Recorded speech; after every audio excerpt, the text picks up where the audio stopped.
Bhagwangola station থেকে আটক ৯ বাংলাদেশি অনুপ্রবেশকারী। বৃহস্পতিবার সন্ধ্যায় এই ৯ জনকে গ্রেপ্তার করে পুলিশ।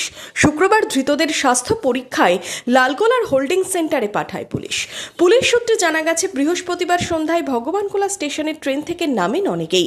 কয়েকজনকে দেখে সন্দেহ হয় পুলিশের। তাদের জিজ্ঞাসাবাদ করতেই তারা জানায় তারা বাংলাদেশি।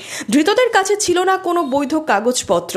অবৈধভাবে তারা ভারতে ঢুকে ভিন রাজ্যে কাজ করছিল। এদিন ভগবানগোলায় ফিরে আসে। অবৈধভাবে আবার বাংলাদেশে পালানোর ছকও ছিল তাদের। এর আগেই এদের গ্রেপ্তার করে পুলিশ।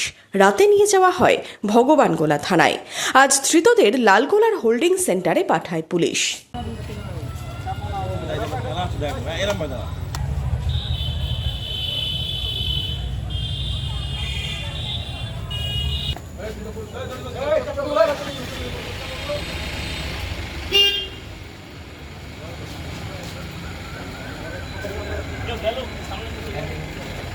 Hello.